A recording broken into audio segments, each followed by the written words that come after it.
Assalamualaikum warahmatullahi wabarakatuh.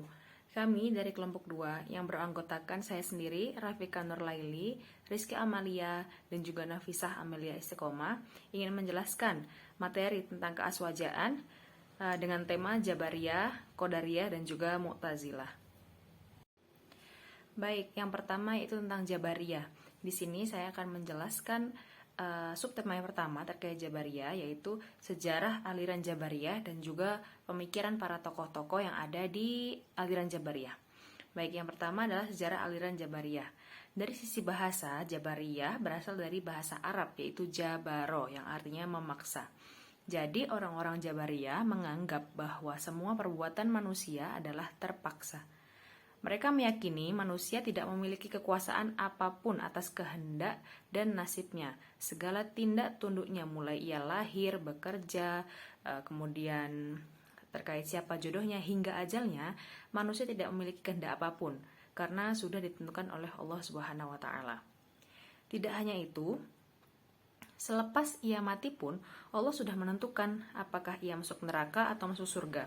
Manusia tidak ikut campur sedikit pun atas takdir yang ia miliki. Maka dari itu Asy-Syahrotazani pernah menulis paham Jabariyah itu menghilangkan perbuatan manusia dalam arti yang sungguhnya dan secara mutlak menyandarkannya kepada Allah Subhanahu wa taala. Nah, dalil paham ini berasal dari ayat Al-Quran dan juga hadis Muhammad SAW.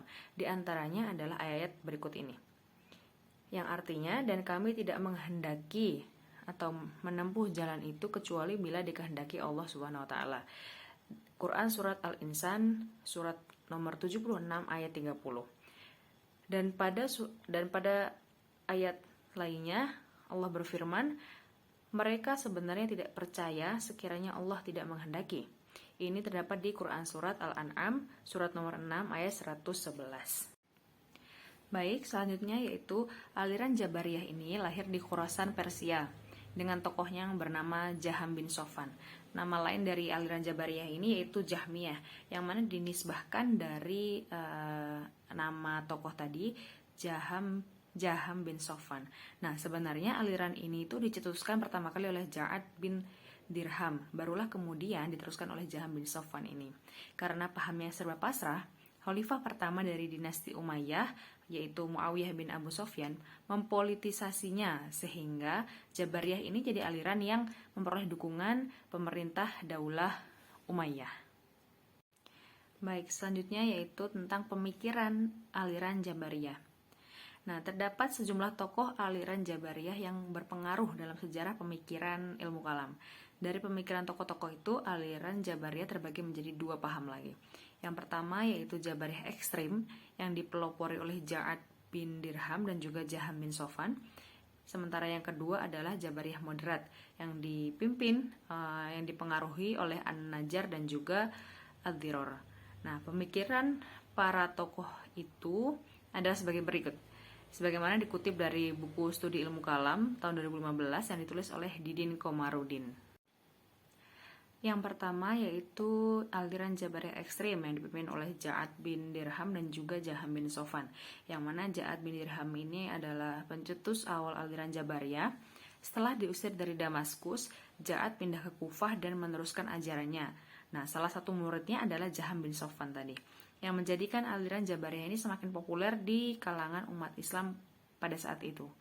Nah, menurut Ja'ad bin Dirham dan Jaham bin Sofwan, manusia adalah makhluk yang tidak memiliki kehendak apapun. Allah yang mengendalikan segala perbuatan manusia. Aliran Jabariyah ekstrim dari kedua tokoh ini meyakini fatalisme dan manusia adalah sosok pasif dalam kehidupan dunia. Selain itu, aliran Jabariyah ekstrim juga berpandangan bahwa surga dan neraka itu tidaklah kekal. Menurut pendapat mereka, yang kekal di alam semesta ini hanyalah Allah Subhanahu wa taala. Karena jika surga dan neraka itu kekal, maka keduanya akan menyaingi sifat Allah Subhanahu wa taala yang maha kekal. Kemudian yang kedua yaitu aliran Jabariyah moderat yang dipimpin oleh An-Najjar dan juga Ad-Diror. Nah, Husain bin Muhammad An-Najjar dan Diror bin Amr sebenarnya juga meyakini bahwa Allah Subhanahu wa taala memang mengendalikan semua perbuatan manusia. Namun, ia berpendapat manusia pun memiliki peran dalam mewujudkan perbuatan tersebut. Pendapat tokoh tersebut berdasarkan firman Allah Subhanahu wa taala berikut ini. Allah lah yang menciptakan kamu apa yang kamu kerjakan. Ini terdapat pada surat Quran surat As-Saffat, surat nomor 37 ayat 96. Dan juga dalam surat Al-Balad ayat 10 yang berarti, dan kami telah menunjukkan kepadanya dua jalan, jalan kebaikan dan juga jalan keburukan, yang mana manusia bebas memilih jalan yang mana. Menurut pendapat mereka, jika manusia tidak memiliki kehendak bebas sama sekali, maka akan sangat tidak adil jika manusia diganjar dosa atas perbuatan buruknya atau memperoleh pahala atas amalan baiknya. Pemikiran An-Najjar dan juga Ad-Diror ini melandasi perkembangan kelompok Jabariyah moderat yang tidak serta-merta menganggap manusia itu mutlak tunduk pada takdir, melainkan juga berpartisipasi dalam memutuskan segala perbuatannya. Kemunculan aliran Qadariyah. Aliran Qadariyah muncul pada masa gejolak politik dinasti Umayyah, yaitu tahun 661 hingga 750 Masehi. Tokoh pendiri aliran Qadariyah yaitu Ma'bad al-Juhani dan juga Ghailan al-Dimaski. Aliran ini sangat bertentangan dengan aliran Jabariyah disebabkan pokok pemikirannya yaitu memiliki pandangan bahwa manusia memiliki kebebasan dalam memutuskan perbuatannya sendiri. Secara etimologis, Qadariyah dalam bahasa Arab berakar pada kata qadaro yang berarti memiliki kekuatan atau kemampuan dan juga memiliki arti untuk menentukan dan juga menetapkan. Ahmad Ismakun Ilyas menjelaskan pengikut Qadariyah meyakini bahwa manusia merupakan sang pencipta dari perbuatannya masing-masing.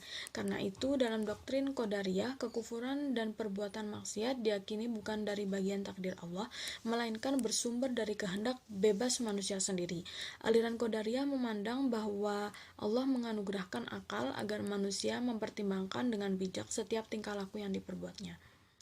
Berikut ini dua pokok pemikiran aliran Qadariyah, yaitu pertama, melawan kezaliman dengan tangan sendiri.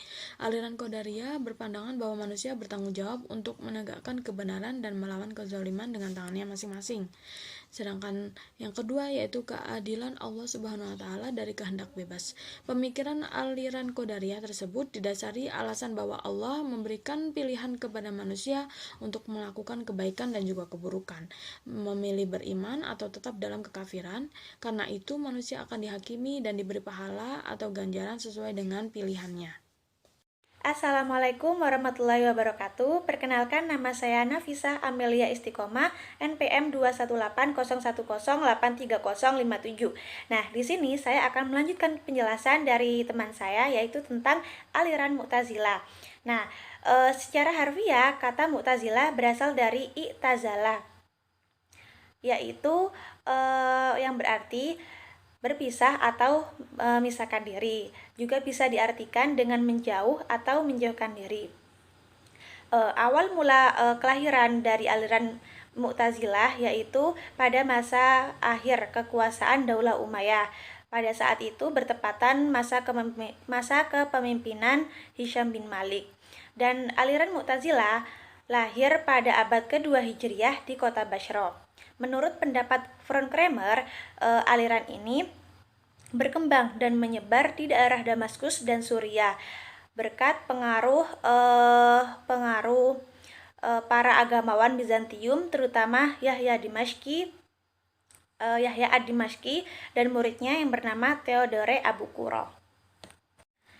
Salah satu versi kisah dari awal mula kelahiran aliran ini yaitu ketika terjadinya suatu peristiwa antara Wasil bin Atha dan temannya Amr bin Ubaid dan gurunya Hasan al-Basri.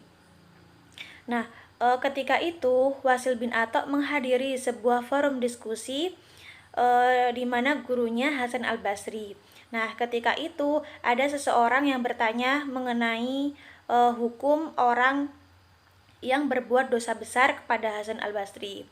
Namun, ketika itu Hasan al-Basri masih berpikir, tiba-tiba Wasil bin Atha mengemukakan pendapatnya dan berkata bahwa orang yang melakukan dosa besar itu tidak dihukumi kafir dan juga tidak dihukumi mukmin, tetapi berada di tengah-tengah antara keduanya, jadi tidak mukmin dan tidak kafir. Nah, setelah itu Wasil bin Atok setelah mengemukakan pendapatnya, Wasil bin Atok pergi ke suatu lingkungan masjid yang lain dan mengulangi pendapatnya di hadapan masyarakat di sana. Dengan adanya peristiwa tersebut, Hasan al-Basri berkata bahwa Wasil menjauhkan diri dari kita. Maka dengan adanya peristiwa tersebut, maka Wasil dan kelompoknya dinamakan kaum Mu'tazilah. Selanjutnya yaitu tentang pemikiran aliran Mu'tazilah. Yang pertama, tentang status pelaku dosa besar. Menurut ajaran Mu'tazilah, orang yang berbuat ataupun melakukan dosa besar itu tidak dikatakan orang yang mukmin ataupun orang kafir, tidak ditempatkan di surga ataupun di neraka. Tetapi yang biasanya mereka kenal atau mereka sebut dengan al-manzilah baina al-manzilatain, yaitu suatu tempat yang berada di tengah-tengah. Dan suatu kategori dosa besar dalam ajaran Mu'tazilah itu adalah segala perbuatan yang telah ditegaskan dalam Al-Qur'an, yang sudah ditetapkan dalam Al-Qur'an. Dan yang kedua yaitu tentang iman dan kufur. Jadi Mu'tazilah itu tidak menentukan status dan predikat yang pasti bagi pelaku dosa besar, apakah tak mukmin ataupun kafir, kecuali dengan sebutan yang sangat dikenal, yaitu dengan al-manzilah baina al-manzilatain.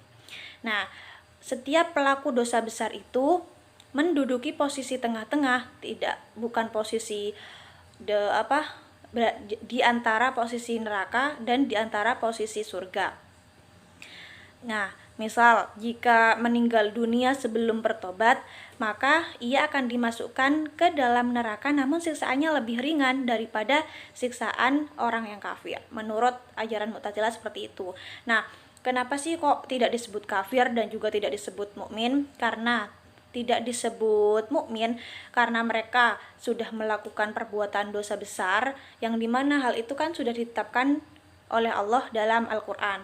Dan tidak disebut kafir karena mereka masih meyakini adanya Tuhan dan adanya Rasul. Nah, yang ketiga yaitu tentang perbuatan Tuhan dan perbuatan manusia. Aliran Mu'tazilah berpendapat bahwa perbuatan Tuhan itu hanya terbatas pada hal-hal yang baik. Namun bukan tidak mungkin Tuhan itu melakukan hal-hal yang buruk. Tetapi Tuhan tidak akan melakukan perbuatan buruk karena Tuhan mengetahui keburukan dari suatu perbuatan buruk tersebut.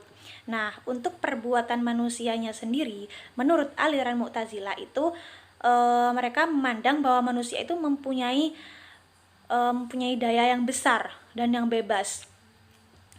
Sehingga manusialah yang manusianya sendiri, menurut aliran Mu'tazilah itu mereka memandang bahwa manusia itu mempunyai daya yang besar dan yang bebas.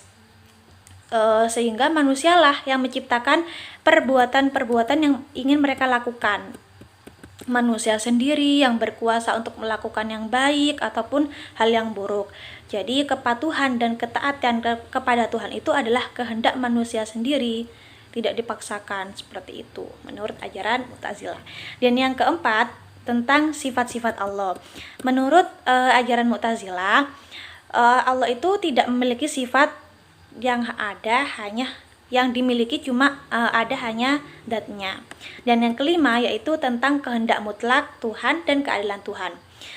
Dalam ajaran Mu'tazilah, mereka itu berpendapat bahwa Tuhan itu adil dan tidak mungkin berbuat dolim.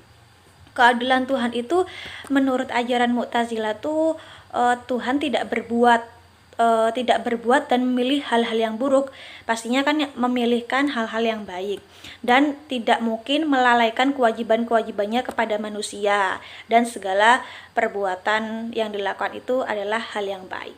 Mungkin sekian penjelasan dari saya. Kalau ada kurang lebihnya mohon maaf yang sebesar-besarnya. Wabillahi taufiq wal hidayah. Wassalamualaikum warahmatullahi wabarakatuh.